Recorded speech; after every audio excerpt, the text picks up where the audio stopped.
Bueno, en esta campaña pues andamos recorriendo parte del país, no todo, la verdad, porque traemos poco presupuesto. Ustedes sabrán que los candidatos andamos con presupuesto de nosotros, es decir, el INE no nos ha dado ningún presupuesto. Y al final igual voy a comentar sobre mi perfil, pero más que nada sobre la pregunta que me acaban de hacer respecto a la independencia. A ver, déjenme decirles que esta reforma al Poder Judicial era necesaria y urgente. Teníamos un poder judicial lamentablemente corrupto, tenemos un poder judicial que no ha beneficiado a todo el pueblo de México, tenemos un poder judicial elitista. Es la primera vez en la historia que se va a democratizar al poder judicial. Era el único poder que no se encontraba democratizado. No podía el pueblo salir a votar por el poder judicial. ¿Por qué si el pueblo puede elegir al poder ejecutivo y al poder legislativo? ¿Por qué no podemos elegir al Poder Judicial? Si es un poder también muy importante que viene precisamente a impartir esa justicia que no ha tenido el pueblo de México. ¿Qué es lo que hace aún más independiente al Poder Judicial con esta elección? Que no nos vamos a deber a los poderes fácticos, ni al Poder Legislativo, ni al Poder Ejecutivo, sino que nos vamos a deber ¿a quién? Al pueblo, que es el que nos está poniendo en ese cargo para impartir justicia. Eso es lo que verdaderamente da independencia y garantiza que quienes lleguemos a ocupar estos cargos actuemos de acuerdo a la independencia, a la imparcialidad, a la corrección, a la debida diligencia. Eso es lo que garantiza la independencia. Los jueces de hoy, lamentablemente, no son independientes, están subordinados al poder económico y lo sabemos quizá muchos de nosotros. Yo soy abogada litigante, todos los días me enfrento a las deficiencias del sistema de justicia. Yo no pertenezco actualmente al sistema de justicia porque no estoy dentro de, pero vengo de afuera, vengo de la academia, soy científica y también soy abogada litigante. Y si muchos de ustedes quizá ahorita ya están empezando a hacer sus prácticas profesionales, se darán cuenta de lo que estamos hablando, ¿no? Que no hemos tenido una justicia accesible. ¿Qué garantiza esa verdadera independencia? Que por primera vez en la historia ustedes, todos nosotros vamos a ser partícipes de la renovación de un nuevo poder judicial que viene a transformar la justicia en México, porque soy optimista y porque sé que va a venir un cambio y yo me registré pensando en eso y creyendo en la reforma. Yo soy de las personas que no estuve en contra de la reforma al Poder Judicial. Bueno, es importante también reconocer el trabajo que ha hecho la Suprema Corte en el tema de la progresividad de los derechos humanos. Tampoco podemos decir que no hay avances. Claro que hay avances, pero también hay otros temas que nos deja de ver, como por ejemplo la reparación integral del daño. Es un tema que todavía falta que se desarrolle por parte de la Suprema Corte, porque la reparación integral del daño generalmente la asociamos con lo pecuniario, con lo económico, pero tenemos una ley general de víctimas que nos establece que hay varias medidas de reparación: restitución, rehabilitación, satisfacción, garantías de no repetición, y que en la ley de amparo la única facultad que tiene el juez de amparo es restituir aquellos derechos violados, claro, cuando se pueda restituir. Pero ¿dónde quedan las otras medidas de reparación? ¿Dónde queda la medida de satisfacción? ¿Dónde queda la medida de compensación? La de rehabilitación. En la práctica no se hace porque está limitado precisamente la ley de amparo a la restitución. Hay por ahí una figura que se le conoce como el cumplimiento sustituto para poder reparar económicamente. Sin embargo, en la práctica no se hace. Hasta que los tribunales internacionales vienen y nos dicen, oigan, ¿saben qué? Es que no están reparando de manera integral. En el caso Campo Algodonero, no sé si ustedes lo conozcan, es un caso emblemático de Ciudad Juárez. Yo soy originaria de Ciudad Juárez, vivo en Ciudad Juárez. El caso de los feminicidios, fíjense, tuvimos una sentencia en 2009 emitida por la Corte Interamericana de Derechos Humanos, en donde condena al Estado, entre otras, a hacer una reparación integral, y entre ellas condena a reparar la medida de satisfacción a través de un monumento, un memorial en honor a las víctimas. Entonces, ese tipo de medidas no las encontramos en la práctica. La reparación integral del daño realmente no ha sido un tema que le ha importado tanto avanzar a la Suprema Corte. Debemos avanzar en ese y en muchos otros temas. ¿Por qué? Porque el reto sigue estando ahí. Tenemos que avanzar en la progresividad de los derechos humanos, el derecho a la educación gratuita a nivel superior. Es otro tema que no está 100% garantizado. Hay otros derechos como el derecho a una vivienda digna. ¿Cuáles son las condiciones básicas para hablar de una vivienda digna? Pues que tenga el acceso a todos esos servicios básicos, ¿no? Pero eso es un tema que tiene que ir avanzándose conforme se integre también esta nueva Corte y tiene que haber un pensamiento progresista también en la Suprema Corte para seguir avanzando. Por eso es bien importante garantizar que buenos perfiles lleguen a la Suprema Corte de Justicia de la Nación. De que tenemos que seguir trabajando las reformas, tenemos que. Otra reforma pendiente es la procuración, las fiscalías, que todavía no llegamos a esa reforma, pero de que es necesaria, porque la corrupción también está en las fiscalías, la revictimización también se encuentra en las fiscalías. Bueno, nada más para complementar a mis estudios, tengo un doctorado en Derechos Humanos por la Universidad Pablo de Olavide en Sevilla, España, y un segundo doctorado en Derecho Judicial por el Instituto de Actualización del Supremo Tribunal de Justicia del Estado de Chihuahua. También soy parte del Sistema Nacional de Investigadoras e Investigadores Nivel 1 de lo que antes era el CONACYT, pero ahora es la Secretaría de Ciencia, Humanidades y Tecnología. Y bueno, atendiendo a esa pregunta, respecto al control constitucional, a ver, nuestra norma suprema es la Constitución.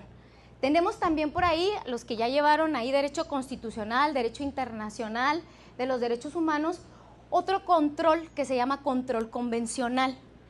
Cuando hablamos del control convencional, hablamos de la aplicación útil de los tratados internacionales en materia de derechos humanos de los que el Estado mexicano es parte. Pero también cuando hacemos un control constitucional desde el Tribunal Constitucional, que es la Suprema Corte, pues es revisar que efectivamente las normas que se encuentren por debajo de la Constitución pues no contradigan a la misma. Y ahora, ¿qué pasa con el control convencional? ¿Qué pasa cuando alguna norma de un tratado internacional contradice la Constitución? Porque ya es muy claro y ha quedado ya esos criterios establecidos en la contradicción de tesis 293/2011, que cuando exista una norma que se encuentre en un tratado internacional o criterios de los que el Estado mexicano es parte, que contradiga a la Constitución, no se va a aplicar precisamente esa norma del tratado. ¿Por qué? Porque la Constitución es nuestra norma suprema y está para acatarse. En ese sentido, se obedece a esta contradicción de tesis 293/2011, que establece que todos aquellos derechos contenidos en los tratados internacionales o en criterios, por ejemplo, de la Corte Interamericana de Derechos Humanos, van a formar parte del bloque constitucional de derechos humanos dentro de la Constitución, porque, de nuevo, nuestra norma suprema es la Constitución. En ese sentido, cuando hablamos de un control constitucional, pues implica hablar de que la norma suprema es la Constitución y ese control se debe realizar por parte del Tribunal Constitucional en materia de derechos humanos. ¿Sí? Carrera judicial no te garantiza que vas a hacer un buen trabajo. ¿Cuántos traen carrera judicial y siguen practicando las mismas deficiencias y los mismos actos de corrupción? No queremos a esas personas, queremos personas comprometidas, con vocación social y de servicio, porque de nada me sirve traer muchos grados académicos si no tengo lo más importante, que es la sensibilidad social y humana y el compromiso y la vocación de servicio. De nada me sirve llegar con todos esos grados académicos.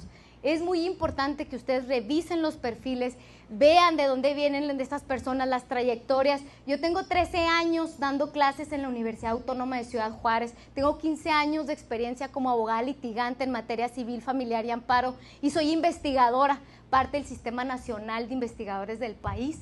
Tengo un perfil multidisciplinario, soy académica, científica, pero también soy abogada litigante, y creo que eso me posiciona con una visión distinta de los que están dentro, porque no traigo esas prácticas, para así decirles, no traigo cola que me pisen como muchos de los que están en las boletas. Y ojo, es bien importante salir a votar, porque no queremos que lleguen malos perfiles, porque también hay malos perfiles en la boleta, también se les fueron en los comités de evaluación. Entonces yo los invito a que voten por un perfil joven, pero también con un perfil comprometido, con vocación de servicio y claro, con preparación, como en mi caso. Y también que revisen los otros perfiles de los otros candidatos para que ustedes a través de su criterio pues elijan aquellas personas que consideren que son idóneas para ocupar esos cargos. Yo soy la 01 en la boleta morada para el cargo de ministra, es un número muy sencillo, muy fácil. Acuérdense que ya la forma de votar cambió, no estamos votando por partidos, estamos votando por personas. Ustedes son quienes van a garantizar que personas capacitadas e idóneas podemos llegar a ocupar un cargo, y qué mejor que esta representación también de todas las partes geográficas de nuestro país, ¿no? La Corte debe estar integrada con pluralidad, pero también en el ámbito regional, no solamente con personas del centro del país, sino que podamos posicionarnos, personas que vengamos con otra visión, pero sobre todo con las ganas de transformar la justicia de nuestro país. ¿Cuántos años es este cargo? A ver, ¿quién me dice? Nada más de antecedente les comentaba ahorita al inicio que yo siempre estuve a favor de la reforma por los factores que les hablaba. Nepotismo, corrupción, influyentismo. Realmente, ¿quién podía acceder al Poder Judicial Federal? Y les hablo del Poder Judicial Federal, pero también en el Estado es lo mismo, ¿no? Están temas de influyentismo, está el tema de que si no conoces al magistrado, que no si eres familiar. Lamentablemente la misma presidenta Norma Piña lo señaló, el 47%, casi el 50% de la planta que integra el Poder Judicial Federal está integrado por familiares y amigos. Ahora, el tema de la corrupción no es un tema menos importante, y tampoco con esto quiero decir que todos los funcionarios del Poder Judicial son corruptos, porque también hay gente muy valiosa dentro del Poder Judicial y que ahorita está en la boleta compitiendo. Pero aquí el tema es, bueno, hay que garantizar que lleguen buenos perfiles, que se nos dé oportunidad a los jóvenes también, que se nos dé oportunidad a los perfiles que quizá no traemos carrera judicial, pero eso no nos hace menos aptos ni menos competentes. Y el día de mañana ustedes van a estar participando en un cargo de elección judicial, ya sea para el Estado o ya sea para la Federación. Y qué mejor que puedan ingresar por sus conocimientos, por sus aptitudes y claro también con el voto de la ciudadanía. Si esta reforma no se hubiera dado, yo no podría estar el día de hoy con ustedes diciéndoles que soy candidata a ministra. Yo soy de Ciudad Juárez, estoy alejada del poder, de un centralismo de los poderes, porque así ha estado el poder centralizado, como si no hubiéramos buenos perfiles en el norte, en el sur, o por ejemplo aquí en Guerrero también. Habemos buenos perfiles en toda la República y tanto el poder como los perfiles estaban centralizados. Otra cosa muy importante, son 5 mujeres y 4 hombres atendiendo a la paridad de género. Y déjenme decirles que es otra cosa muy interesante de esta reforma, que por primera vez vamos a empezar a hablar de paridad de género en el Poder Judicial, porque no la había. Y no la vamos a completar en esta elección, la vamos a completar ese 50 y 50% de hombres y mujeres hasta el 2027, porque acuerden que se renueva un 50% este 2025 y el otro 50% del Poder Judicial Federal se renueva en el 2027. Pero para ministros y ministras todo se renueva, los 9 cargos entran precisamente ya en septiembre, se toma protesta todos aquellos que quieren. Entonces, pues muchísimas gracias, yo los invito a hacer un voto informado, a que revisen los perfiles, soy la 01 en la boleta morada para el cargo de ministra, muchas gracias.